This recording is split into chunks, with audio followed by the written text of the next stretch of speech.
باسم الاتحاد المرئي الإيزيدي في رجافة إلى الرأي العام.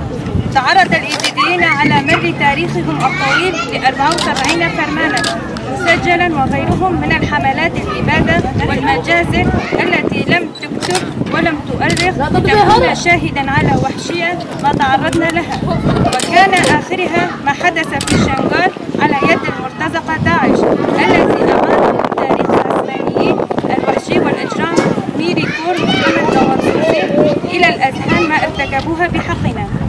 وتحول التاريخ المؤلم في 3/آب/2014 للشنغاليين ولعموم الإيزيديين ورغم وحشيتها لنقطة فاصلة ما بين التنظيم وعدم التنظيم والامتلاك الإيزيديين للقوات العسكرية متماثلة بوحدات المرأة الشنغال يا جاشا، وحدات الشنغال يا باشا، وقوات الأمن متماثلة بالأصاريش الإيزيديين. والإدارة الذاتية تراعي مصالح الإيزيديين وتطالب بحقوقهم في العراق، ولا يمكن أبدا إنكار ما ذكر الفرمان وما قدمها مقاتل ومقاتلات جريرة ووحدات حماية الشعب والمرأة وعموم شعب رجافة لأهالي شنغال، ويسعنا أن نحيا مقاومتهم وتضحيتهم ونستذكر جميع الشهداء الذين قاموا في شنغال ولأجل تحرير مختطفات الإيزيديات وأخذ بأساليبهم. كما نحيا تلك الفلسفة التي استمد منها الشهداء جسارتهم للتضحية والفداء. ونواجه تحية للقائد عبد الله أوجلان في سجن الإمرالي الذي حول مدرسة منيرة بالفكر الحر.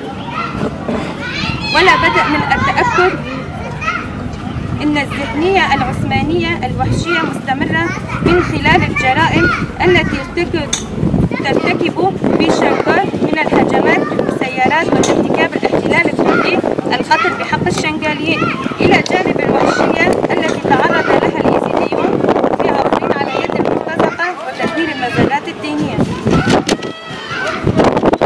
أمام كل هذا لابد أن نكون أصحاب الإرادة القوية والتنظيم الفعال في وجه كافة أشكال الإبادات، ونسعى أن نوصل صوت مجتمعنا ونحافظ حقوقهم حيث عانى من التحميش لسنوات طويلة، وأن نكون لائقين بسر الشهداء الفرمانات. ألف رحمة للشهداء مقاومة شنغال الحب والخيانة. 10 قوات يا باشا يا جاشا. تاريخ 1/8/2024 شهر.